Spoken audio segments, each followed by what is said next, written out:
In our town, there was no escaping her. Hawk Tuah girl. Was everywhere, on billboards, trending hashtags, and glowing phone screens. Her rise was the kind of meteoric success people dream about. She wasn't just a local celebrity, she was a phenomenon. She had a way of drawing people in, making them feel like they knew her. Every video she posted went viral, and every stunt she pulled was copied by fans across the world. She was larger than life. My younger brother Jonah was one of them. At first, it was harmless, following her every post, memorizing her catchphrases, even recreating her viral challenges. I thought it was just a phase. "She's different," he told me one day, his face glowing as he scrolled through her account. "She actually cares about people like us." Then came Hawkcoin. The way Jonah talked about it, you'd think it was a ticket to a better life. "This is it," he said, showing me a flashy promo video featuring her and 2 crypto influencers. "This isn't just some scam, it's a movement." He drained his savings into Hawkcoin. When that wasn't enough, he sold his gaming setup, his phone, and even his old scooter. "You'll see," he said, more to himself than to me. I wanted to believe him, but deep down I knew this wouldn't end well. And it didn't. One morning, I found him in the living room, staring blankly at his laptop. "The site's gone," he whispered. "Everything's gone." Hawkcoin had crashed overnight. The website disappeared. The influencers went silent. Jonah had lost everything. That was when the cracks started to show. He stopped leaving his room, barely eating, barely sleeping. I'd hear him muttering at night, pacing back and forth. His walls were covered with screenshots of her posts, Hawkcoin ads, and scribbled notes I couldn't understand. One night, I pushed open his door and froze. Jonah was sitting in front of his mirror, my makeup clumsily applied to his face. He had tied his hair back into a bun, imitating Hawk Tuah's signature style. "I'm loyal to you," he whispered to his reflection. "I'll prove it. You'll see how much I believe in you." Jonah. I called softly, trying not to startle him. He whipped around, his wild eyes meeting mine. The smeared makeup on his face made him look hauntingly unrecognizable. "What are you doing?" I asked, my voice trembling. His lips twitched, like he was trying to smile but couldn't quite manage it. "You don't understand," he murmured. "I'm not Jonah. I'm Hawk Tuah." I couldn't say anything. I just backed out of the room, my stomach churning. Then, one night, he was gone. I found a note on the kitchen counter, scrawled in shaky handwriting. "The world will remember me." I ran to his room, hoping to stop him, but it was empty.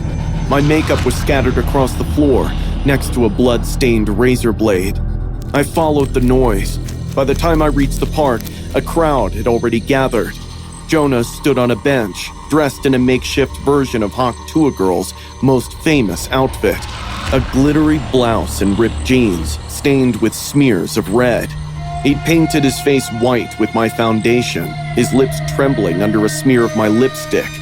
"I am Hawk Tuah!" he screamed, waving his arms wildly. "I'm here to save you all! Hawkcoin will rise again!" The crowd laughed at first, pulling out their phones to record him, but Jonah's movements grew sharper, more erratic. "You think this is funny?" he yelled, his voice cracking. "You don't believe me? You'll see! You'll all see!" Then he pulled out a knife. The laughter stopped. Jonah slashed the air with the blade, his movements frenzied and terrifying. People backed away, murmurs of panic rippling through the park. A few tried to calm him, but he lunged toward them, sending the crowd into chaos. "Back away!" he screamed, his eyes darting frantically. "She's watching me! She's watching all of us!" The sound of sirens grew closer, but Jonah didn't notice. His breath heaved as he pointed the knife at his own reflection in a puddle on the ground. "Hawk Tuah," he whispered. "I'm proving myself. Are you proud of me?" I stepped forward, my voice trembling. "Jonah, please, put the knife down." He froze, his wild eyes locking onto me. For a brief moment, he seemed to recognize me. "Jenny?" he whispered, his voice breaking. Do you see me now? Do you see me? The cops arrived, shouting commands. Drop the weapon! Jonah ignored them, swinging the knife wildly. She's watching me! She'll save me! When they tackled him to the ground, he fought like a wild animal, screaming her name over and over. Tuah! Tuah! The sight of him being dragged away, his face twisted in rage, his body flailing, will haunt me forever. By the time I got home, videos of his breakdown were already trending. Comments flooded in. LOL, this guy's insane. Tuah's ultimate fanboy. Why are people like this allowed outside? And Tuah girl? She didn't say a word. Her account was still active, her posts still raking in millions of likes. She went on, untouched, as if none of it ever had happened. I stared at the screen, my hands trembling. Jonah had lost everything because of her, and now he'd lost himself. Haley Welch, known as the Tuah girl, gained viral fame in June 2024 from a humorous interview clip. Capitalizing on her internet popularity, she launched the Hawk meme coin in December 2024. The cryptocurrency initially surged to a market capitalization of nearly $500 million, but rapidly collapsed, leading to significant investor losses. Subsequently, investors filed lawsuits against the coin's developers, alleging fraudulent activities. Welch, though not named in the lawsuits, expressed her commitment to cooperate fully with legal proceedings. I was lying on my bed, my phone glowing as I swiped through TikTok, laughing at some ridiculous video. The soft knock on my door made me look up. Guess who's brought snacks? Madison's voice chimed as she nudged the door open with her shoulder. She was balancing a plate of cookies in one hand and 2 cans of soda in the other. I grinned and sat up. Your mom made cookies again? She's spoiling me. Madison smirked, flopping onto the bed. First of all, I helped. Second, these are mine, but I'm nice enough to share. Wow, what a hero. I teased, grabbing a cookie. We sat there for the next hour, gossiping and scrolling through our phones, planning the weekend like we always did. Madison was my person, the one who knew me better than anyone else. We'd grown up together, sharing secrets, dreams, and even our dumbest fears. She wasn't just my neighbor, she was family. I was still awake around midnight, mindlessly scrolling through Instagram when I noticed something outside my window. Movement. At first, I thought it was just a stray cat or maybe some neighborhood kids sneaking around. But as I peered closer, I saw them. 3 guys, moving fast, sticking to the shadows. My stomach tightened when I realized they were heading for Madison's house. I grabbed my phone and crept outside, the cool night air hitting me like a slap. My bare feet made no noise against the damp grass as I moved closer. My heart was hammering in my chest, each beat louder than the last. I crouched behind the bushes near her bedroom window. They were already inside. The scene inside was almost surreal. Madison was sitting on her bed, her fairy lights casting a warm glow around the room. She looked confused, maybe even annoyed. What are you doing here? She asked, her voice firm but shaky. Jacobine Brown stepped forward first, his movements smooth and confident. I knew him vaguely from school, the kind of guy you stayed away from. Behind him, Justice Smith and Yusha Mathis hung back, their faces tense and shadowed. You know what this is about, Jacobine said, his voice low and cold. Madison stood up, her arms crossed. No, I don't. You shouldn't be here. Just leave. His smirk was chilling, the kind of look that made my stomach churn. You think you can mess with us and walk away? Mess with you? Madison's voice rose, panic creeping in. I don't even know what you're talking about. I pressed my hand to my mouth, stifling a gasp as Jacobine pulled a gun from his waistband. Sit down! He barked, pointing the gun at her. Madison froze. Please, just go. She begged, her voice trembling. She's not even worth this, Eustace muttered, his voice low but sharp.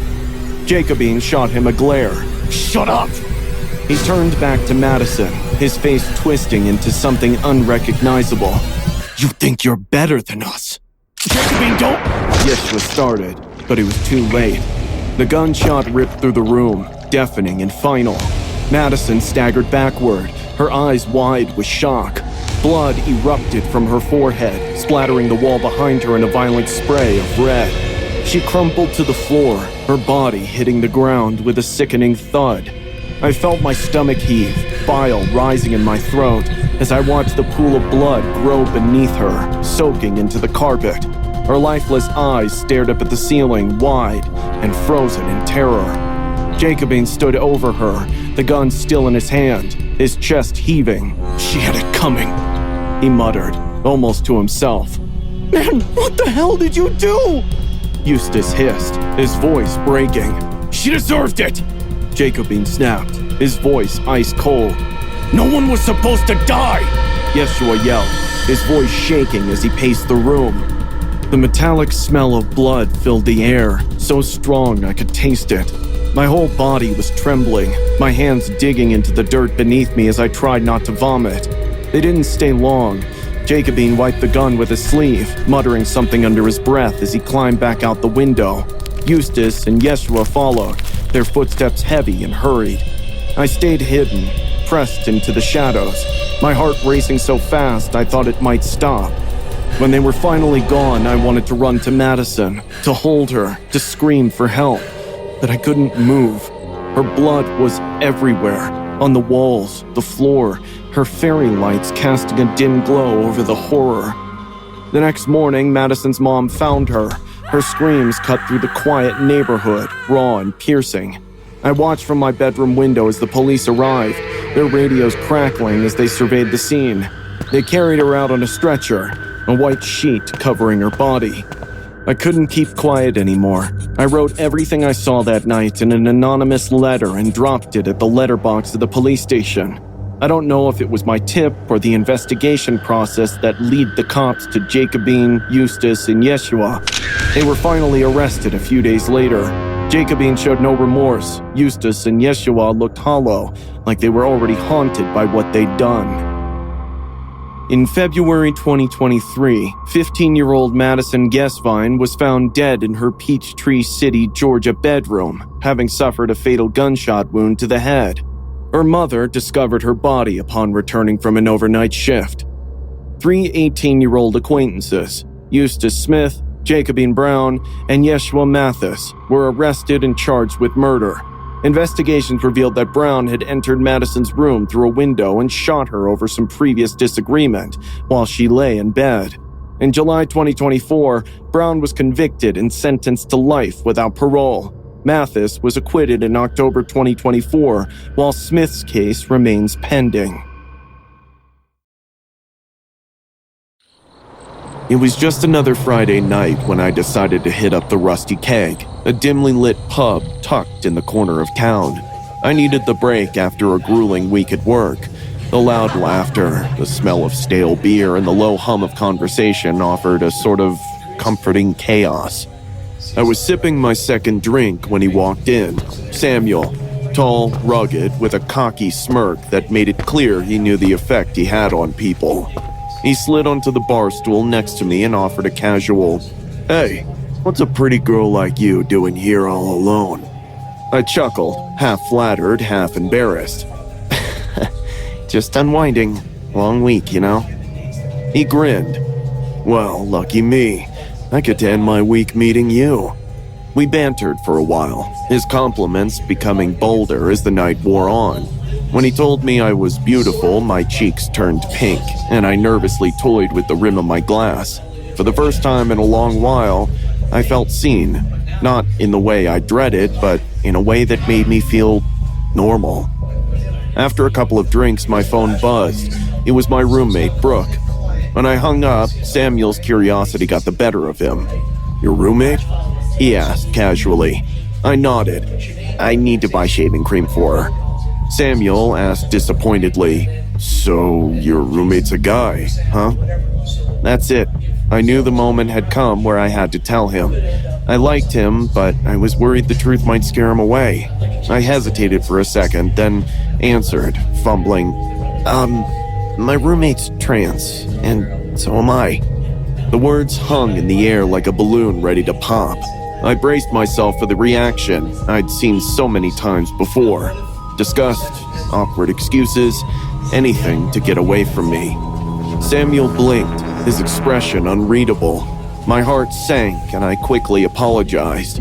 I'm sorry, I didn't mean to lead you on. I thought... Never mind. Grabbing my bag, I bolted out of the bar, my face burning with shame. I couldn't believe I'd let myself get comfortable, let myself hope. Heartbroken, I walked down the street to the 24-hour store, grabbed the shaving cream, and headed out into the humid night.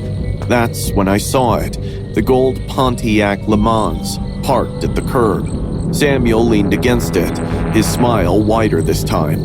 Hey, he called out. Thought I'd give you a ride, save you the walk. My heart flipped. Maybe I'd been wrong about him. Maybe he wasn't like the others. Hesitant but hopeful, I climbed into the passenger seat. The car ride started fine, Samuel chatting about the bar and the night, but soon his tone shifted, subtle at first. Questions that felt too probing, compliments that carried an edge. Then he turned off the highway. This isn't the way to my place, I said, my voice trembling.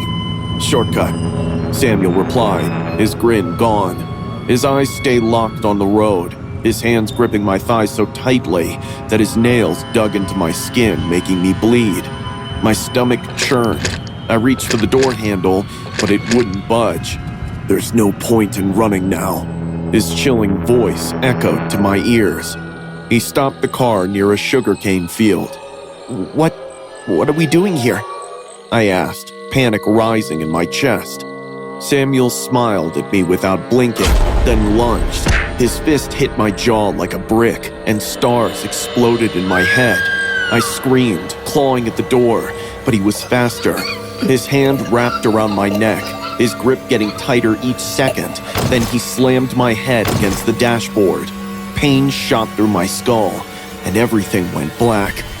When I came to my senses, I found myself being dragged. My body scraped against the wet, muddy ground, and the smell of damp earth filled my nostrils. Where was he taking me? I kept my eyes closed, playing dead. My heart throbbed and my limbs felt like lead, but the primal urge to survive kept me still. I could hear Samuel whistling while dragging my numb body. What kind of sick psycho is he? I knew what was coming. I could feel death looming, its cold breath on the back of my neck. But I waited for a moment, one chance, one opportunity. Finally, he dropped me and walked back toward the car to get something. This was it. Summoning every ounce of strength, I got up and bolted. My bare feet dug into the muddy ground, and my body screamed in protest. I didn't look back, didn't care if he saw me. My wig was gone, my makeup smeared, my clothes torn and soaked, but none of that mattered. All that mattered was running. The sugarcane field seemed endless, but finally I saw headlights on the highway. I stumbled onto the asphalt, waving my arms and screaming for help. A truck screeched to a halt, and the driver jumped out, horrified at the sight of me. Help me, I gasped, collapsing into his arms. Please. The story you just saw is based on the murder of a 19-year-old transgender woman named Marianne at the hands of Samuel Little, the most prolific serial killer in U.S. history. Even though in the above story Marianne made it out alive, in reality she suffered an even worse fate.